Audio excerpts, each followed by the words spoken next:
Hi, everyone. Mr. Benson here. So, every semester, we ask our student library aides who help us out in the library to choose one of the books that we have and to do a little book talk slash book review on that book. Feel like it really gives their fellow students a chance to hear about that book and find out if they would like it.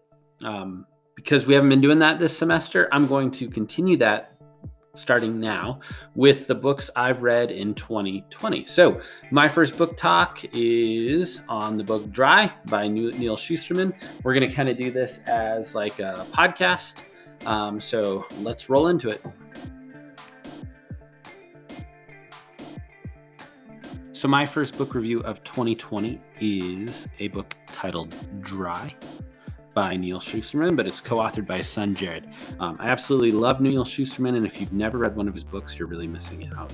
I highly suggest them. So Dry is very realistic and I think a very possible dystopian novel. I believe in our library, we have it classified in action and adventure, but it literally could be in dystopian, could be in realistic fiction, could be in thriller, could be in a lot of different places. 416 pages, but man, this book flies. So really quick read.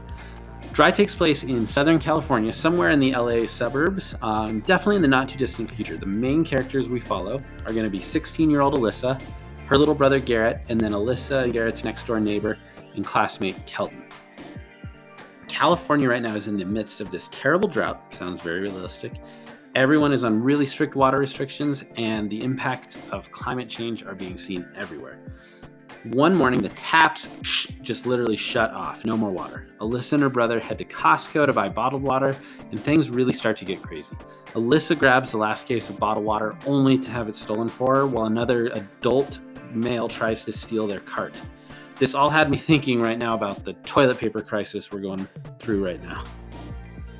Alyssa's parents head to the coast to pick up water from a desalination station, but never return. So Alyssa and Garrett team up with their overprepared survivalist neighbor Kelton, and they go out to find their parents.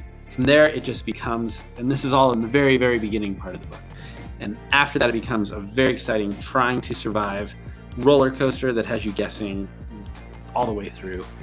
Along the way, they're going to meet some really interesting characters and have some really scary run-ins with water zombies, is what they call people who are literally dying of thirst. Would I recommend this book? Absolutely. I loved every page, but it also had me really think about our future and the possibility of this story becoming a reality. My one suggestion here is that you have a full hydro flask sitting next to you while you're reading this book. I've never drank so much water while reading in my life. This book makes you so thirsty. All right, that's it for this first review on Dry, and I will be posting another one next week. Have a good one.